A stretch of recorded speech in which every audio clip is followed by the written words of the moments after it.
So Doc, recalling Sarah Perkins, obviously a great opportunity for her if she does get to play on Sunday. Yeah, absolutely. So she will play. Yeah, the team will get announced shortly, but I may as well let you know now.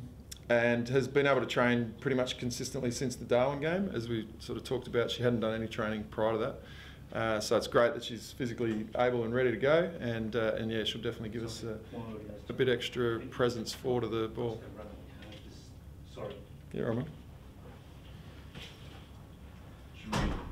You want to? Can you share? Are you sharing? Are you rolling still? Do you want to just use Braden's? You keep going. We can bring it. Yeah, we can send it. Just use our footage. We can send it to you. Yeah. Okay. What does she sort of bring? Obviously, being a key forward, obviously, just gives you another great option in attack there. Yeah, absolutely. That's where she'll play. She'll play forward. That's where she's played her best footy.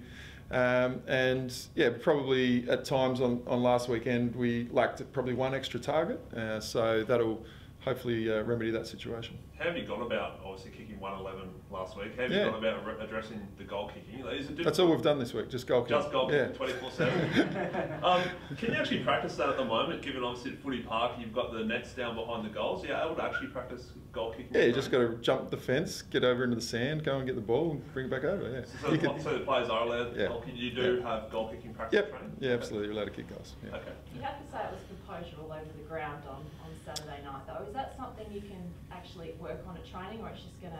Yeah, well, I think the game intensity obviously is higher than training. We try to replicate it as best we can, but there's no doubt at times we probably spent the ball before we actually had it, and didn't finish the goals obviously. But at other times we actually moved the ball pretty well. So on reflection, there was lots of positives out of the game, but the negative was that we didn't win it.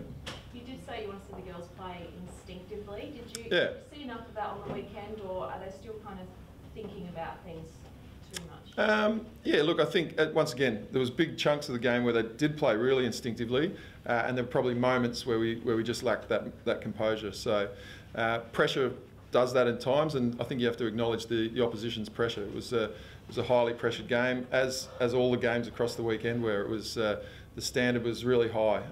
Even if the skill execution was slightly down because of that pressure, the standard of footy overall I thought was exceptional. Erin Phillips got a lot of attention. Is that something she's going to have to get used to?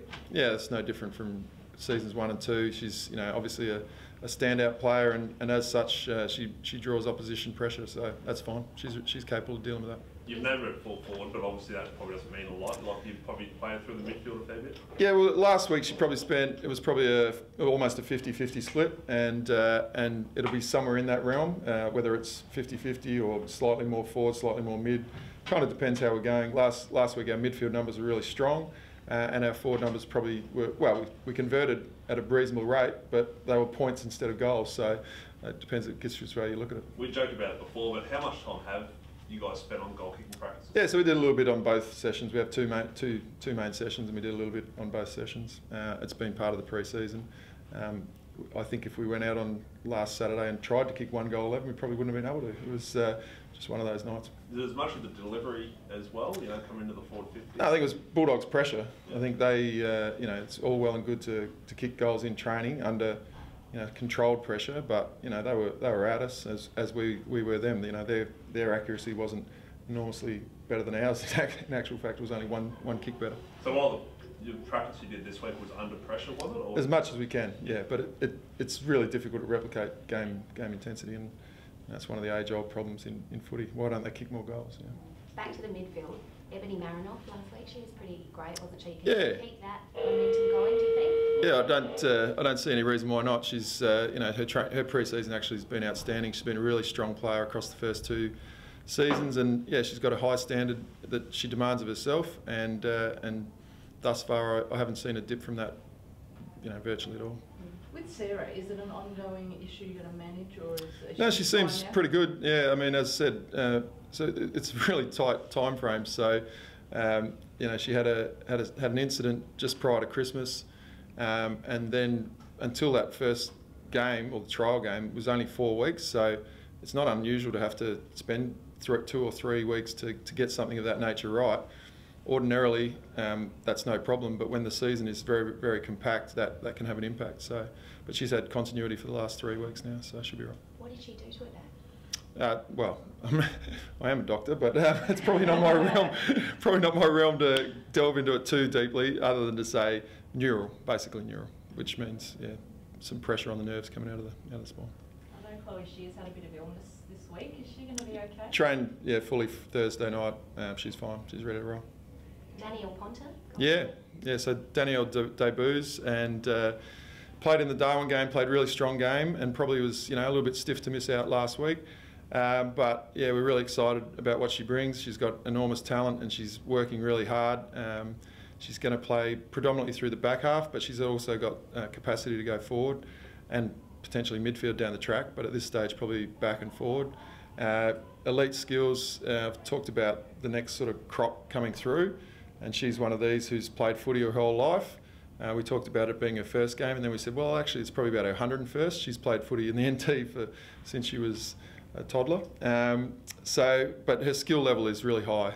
Now, the pressure will be higher than it has been in those other 100 games, so we'll see. But we're excited that she's part of the group this week. How did you find your first experience in the coaching? I love the whole experience. It was brilliant. There was a little bit at the end, about the last 30 seconds, not so good, but up until then, really, really great. And as I said, probably the most exciting thing for me was that we played really well, but it wasn't good enough because the Dogs were better. And when I looked at all the other games across the competition, I thought exactly the same. I think for a neutral observer, you'd have to acknowledge that the standard has gone up again, as we predicted it would. So that's great for us because we recognise we're in an elite competition. It's not going to come easy, but we're ready for the challenge and we're looking forward to it. What do you make of Carlton? Yeah, so they'll obviously respond. I think we saw Fremantle last week. We sort of had a relatively comfortable victory over them. They came back really strongly, and I think that Carlton will respond to their performance on the weekend as well. North Melbourne, had touted as being going to be fairly hard to shake, and they proved that. But Carlton have got some enormous talent, forward of the ball. Whether they play Davey forward or back will be interesting to see. I think, there's a pretty. I wouldn't be surprised if she ended up in the back half just to balance them out a little bit. But yeah, they've got talent across the deck. So and they play, particularly in their trial game, they played a really free-flowing, attacking brand. So we expect that to come up against that. How does Jenna McCormack manage your time between playing and... Yeah, so we basically, with Jenna, we just said, look, thanks for coming back and committing to the program for the week and a half that you were able to, and now go away and finish off your W season. They're in the finals, they play Sunday, and if they win, they'll be in a grand final. So essentially, she's a soccer player for the next fortnight until they get knocked out. What are the chances of Sophie Lee playing against her old? Yeah, so Sophie will probably be our emergency this week, which is really challenging. She's done not much wrong, but ultimately it probably came down to my decision that we probably needed one extra tall, and so she got squeezed out, but she'll travel with the team. She's ultra professional, and when I informed her, she said, well, whatever's best for the team. So enormous character, and she'll clearly be part of the group in terms of on-field playing in the coming games. They had 7,500 people at Norwood Oval. Do you feel like Yeah. the league is growing now from season 1 to now season 3? Yes, obviously season 1 there was just this huge excitement around the newness of the product, but I think hopefully what we're seeing is that it's sort of consolidating and building a fan base on the value of what people are showing up to see, and that's high quality, high contested footy.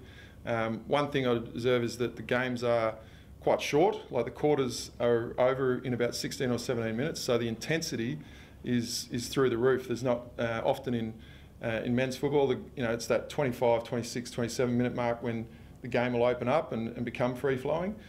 When the quarter stops at 17 minutes and they've just been on the rivet for that whole period, it's intense. So what you gain there is you see intense contest, and what you lose is you perhaps lose some of that openness, which you might get later in a quarter, in a longer quarter. Jess Foley in the ruck, she was really good last week. Yeah, no, well, her 2 games for the club have been outstanding. Obviously, in a lot of respects, we'd probably prefer to have her behind the ball or ahead of the ball.